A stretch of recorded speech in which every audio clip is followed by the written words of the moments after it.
Hello, my name is Jennifer Grady, and I'm here with my friend Susan Gear Porter, and we are going to discuss horse conformation and understanding when we're looking to buy a horse or evaluating our horses for breeding purposes, what we really need to know. We need to have a horse that is conformationally correct to make sure it is going to be able to do its job or produce a horse that is capable of doing its job. So we're going to kind of call this form to function. So I'd like to start first of all with overall balance. And I have a little picture here of a horse. And this is a more of a modern, probably type saddlebred horse. So we're going to look at the overall balance. We'd like to see, does the horse have equal the shoulder area, which is from the point of the shoulder to behind the withers, one circle here, another circle, which would be the barrel, rib cage, loins of the horse, followed by the hindquarters. Ideally, we should see 3 even circles. By having 3 even circles, it prevents us from having a small circle on the hindquarters would be a weaker hind end. A very large circle in the middle might mean too long of a back. A very small circle here would be a steep upright shoulder, which again is going to cause some problems for us with our horses. And the reason why we want a balanced conformation is because we have to have balance for our form to function. Things have to work. So I have a couple little sketches here that I just drew. These are horses that would be a little bit unbalanced or weak. This one is good. We can see 1, 2, 3 circles. The horse is able to use its hind end to push forward for collection, and that could be whether it's a dressage horse, a show horse, or a driving horse. The engine of the horse is the hind end. It has to push forward. The horse has to lift its stomach, to lift its back, to elevate the front end. And that's for any style of riding. It's very important. So this example is pretty good. We'll notice how the horse has an uphill appearance, how the hind end is pushing forward, allowing the stomach to lift up, to allow the shoulders to lift up, and the neck to bascule and go properly. This horse is a little more challenged. If we had looked at the skeleton of this horse, it would be straighter in the shoulder or an upright shoulder, a longer, weaker back, and a hind end that the hocks can't get under it, which if the hind end can't push forward and through, the back does not, lift up, the stomach is saggy, so we don't have that true forwardness, and then we have the neck that doesn't allow for our nice collection that we're looking for. So this is just my little sketch. It's not perfect, but it will give you a little basic idea of what we're looking for. So the necks, when we go to necks, we want the horse's neck. The horse's neck, the spine is, believe it or not, it's not way up here. The spine of the horse's neck is more down in this area, and it comes up, and depending on where it comes through is what we have for necks. This is a very nice neck. This neck allows the horse's head to drop for collection. It looks nice. We have to be careful with necks like this one, which is called a U neck in some terms, a straight neck. It doesn't allow for the proper placing of the head for nice collection. So I think we have some more pictures here. No. So I'm going to go to, this is more for Frisian folks. So as we go back to some of our older Frisians, the neck was a little different than more modern. So we look at this Frisian, and a lot of you people nowadays would say, ooh, that horse's neck is very short. Throughout history, it's become kind of stylish to have a longer necked horse. This horse's neck is actually very appropriate. You can see his head sets on nice. He's got a nice laid back shoulder. In modern times, this might be considered a little short, but this is actually a very good functioning neck. It's correct. And the same here. We have a neck, we can tell the shoulder is laid back. The neck comes up nicely. Even though these are pictures from many, many years ago, these horses have decent necks. So the neck is important because if our neck comes out too low and we have a U-necked horse, the horse is going to have lots of problems with putting its head in the correct position. We want to look at the neck. If we look at a picture of this neck, we want to see the top of the neck should be longer than the bottom of the neck. We never want to look at a horse and see this line be so much longer and bulged out than this line. It should be the top of the neck longer than the bottom of the neck. And the muscular should be more developed on the top of the neck than on the bottom of the neck. When we have too much muscular development, an upside down neck, a U-neck, you will see a bulge here. I could take a pen, and what would happen is we would see a neck that would be more like this and shorter like this. We don't want that. We really want to see a nice arc here and not a protrusion here. So working a horse high-headed is detrimental to the development of the top line. Yes, if you have a horse with a slightly incorrect neck, and it doesn't even have to be massively incorrect, even slightly, you should always think about working your horse what most trainers call long and low, to stretch the top line, to make sure the neck goes down lower, to stretch these muscles and develop these muscles and not develop this muscle. One of the problems with higher headed horses such as Friesians, Saddlebreds, Morgans is we have a tendency to love to see that up-headed carriage. But when we allow the horse to work all the time with its head high, the back drops, the hocks trail out behind. We need to work our horses so we get the hocks underneath, lift the belly, lift the back, have the neck come down. And then when it's time to hit the show ring, we can ask for the up-headedness, but have the strength to do it. So there's a little short discussion on necks, overall balance, on why it's important to have equal. We want things to be equal. We want things to look correct. Then when we go to hind ends, I've done another little drawing here to kind of show everybody. Okay, we have a horse here that is fairly correct. So if we ran a plumb line or even a yardstick from the point of the horse's butt, down the hock, down the cannon bone, fetlock joint to the ground, this would be a fairly straight line with everything lining up. Here we have a horse that would be too straight. It does not have this nice angulation here from the hock and then down. This horse, as you notice, would be very straight. So if we went from the point of the butt to the hock, down to the ground, we can see that everything is more forward. This is called a straight-legged horse. Some people call it a crooked leg because we don't have the angulation from here to the hock, then down and through. Then we're going to go, so this horse would be straight-legged, post-legged, many terms you can use.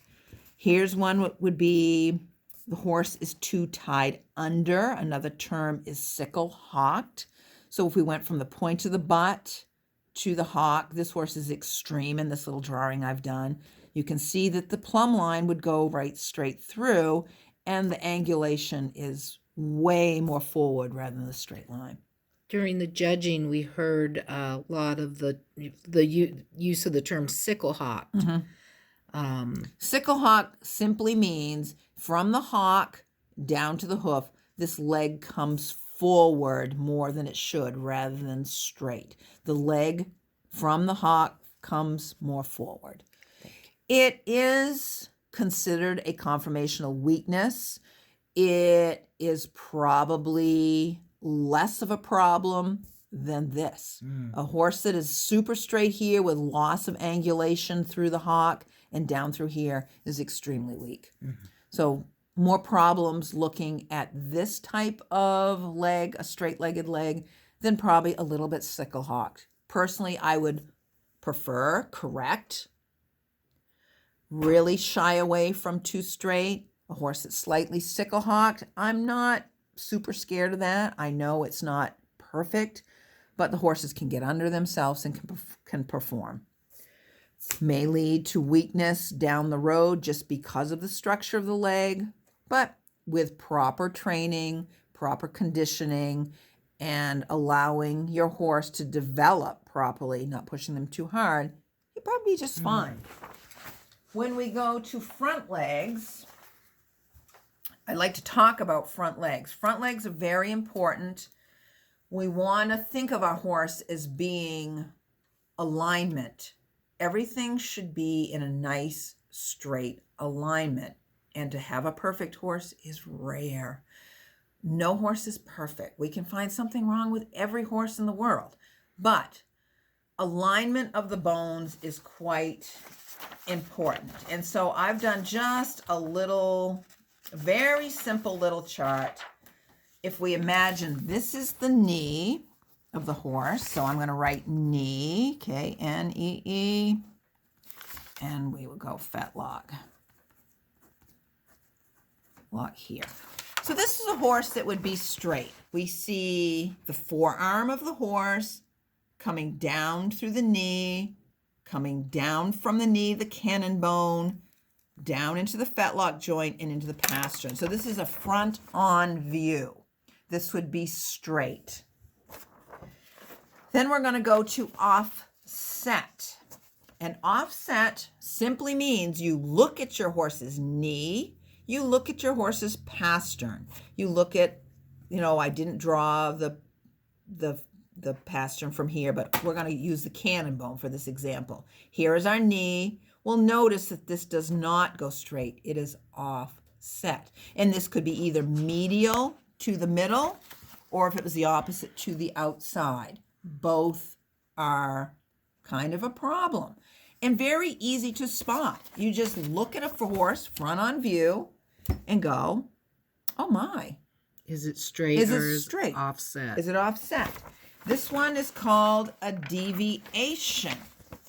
If this was the knee, this one kind of has a tip down to the the fetlock joint into the pastern, or the deviation could be, from here. Does the pastern, is it deviated to the hoof? Just got to be aware of it. There are others that are called in this a spiral or a twist. And those are a little harder to see from straight. There's just this little twisting moment. Those you can see by movement. Does your horse paddle? That's sometimes when you hear the judges, let's put this down because the light's going right through it. Sometimes you'll hear the judges say, this horse is moving toed in. Yes. But when you look at the horse, it looks straight. Straight. Yes. But when the horse moves. Right. You see the twist. Yep. So I have another little thing for front legs on how to identify crookedness, offsetness. You look at your horse's knee. A lot of the problems start at the knee. So if you're looking at your horse's knee, and let's pretend this is medial, meaning to the inside, this is lateral. So if you're looking at the knee and you see the medial, the line here, this outside edge you can see is larger, this is smaller, we have a deviation. It's really easy to spot if you look for it. This is just because as the young horse develops, we're going to have some strain or stress on the joint, which is going to make it a little crooked, which changes how it grows. So there's one way you can look at it. You may see it here in the pastern, but I find in the knee it's a very easy place to see. And these horses break down. They have a tendency, yes, to break down. When we have the deviation here, we usually see it in the hoof wall. What has happened? Why does my horse hoof not look crooked? Oh, it does look crooked. Then we have probably a deviation on the pastern down to the coronary band. So you got to be aware, and you got to look, and you have to be really honest about your horses. You have to just take the time, get a book. There are many books available to people. This one is Anatomy of the Horse. Understand your skeletal system, because the skeletal system is where it all starts. If you have crookedness in your skeletal system, guess what? You got a crooked-legged horse, or you have a ewe-neck, or you have a goose rump.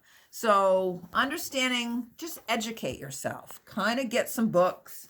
My very favorite books on understanding conformation is by a lady by the name of Dr. Deb Bennett. She is an equine specialist. I don't know if she still does. She used to work for the Smithsonian. She's written these books on principles of conformation analysis, gives great examples on how to understand the skeletal system and how it works, and what is good, what is bad. And this is for any breed of horse. Any breed of horse. A horse is a horse is a horse. The skeletal system, be it a pony, be it a quarter horse, be it a Frisian, the skeletal system is very similar. And problems of the skeletal system lead to problems with gait, conformation problems. All of this leads to trouble down the road. So if you understand this, it's going to really help you, especially when you're breeding horses. Breeding horses, you must be very honest about your horse. You have to take a good look at your horse, or if you're fortunate enough to own a Frisian, own a Hanoverian, a Dutch warm blood, they have inspections. You have professionals looking at your horse, telling you, this is what we see. These are your weaknesses. These are your strengths. Trust their judgment. They are experts on this. Your vet sometimes can help you with understanding, structural problems with your horse. But horses that have gait issues, have lameness issues, muscular tendon, suspensory, a lot of it is linked to their skeletal system and problems with their structure. So if you understand this and can identify, you're going to look to buy a horse. So if I were going out and looking to buy a horse, and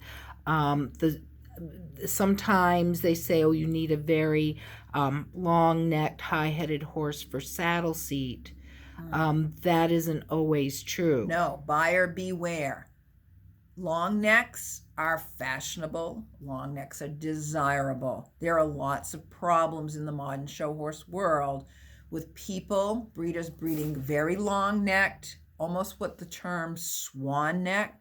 A swan neck, even though it might be fashionable, people like that, it is really not desirable. Most swan necks are put on wrong. Most horses with swan necks have low backs. Low backs are a weak back. Low backs mean in swan necks, the horse can't lift its belly up, can't get its hind end under it to perform properly. Yes, the neck is in that position that looks good, but when we look at the overall balance, which is kind of where we're going here today, understanding how balance, form to function works.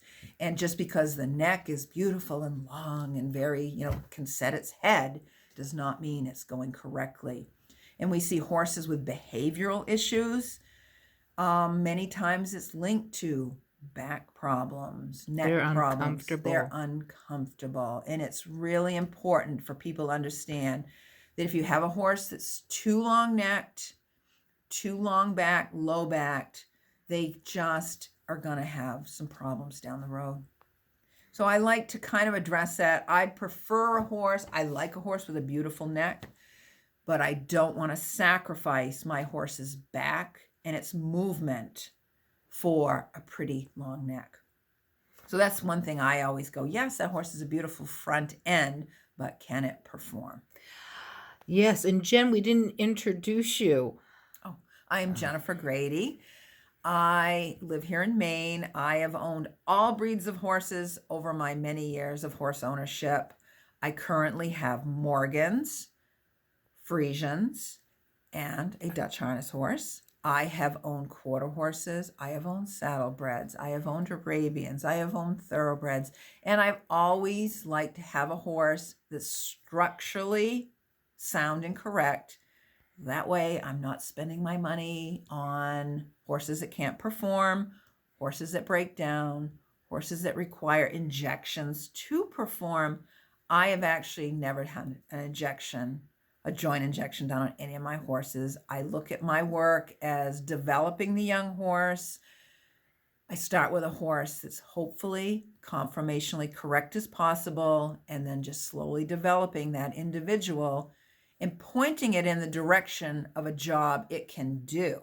Not saying, oh, I'd love this horse to be a saddle seat horse. It might be a better dressage horse. It might be a better just trail horse if it's not going to be the big fancy moving show horse.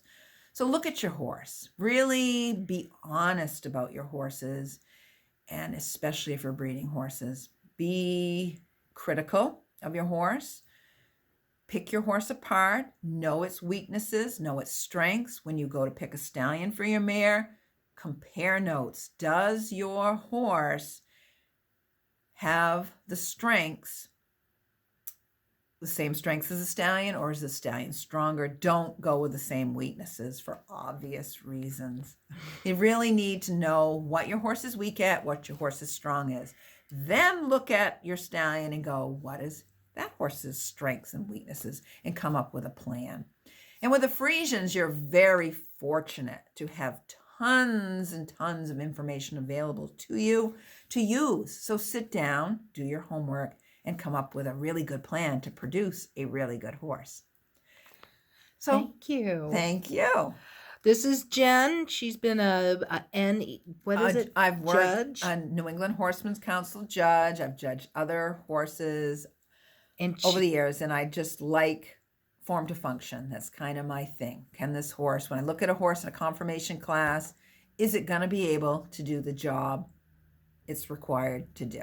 Thank you so much, You're Jen. welcome. Thank you. You're welcome. Everybody, have a happy holiday. Bye-bye. We'll see.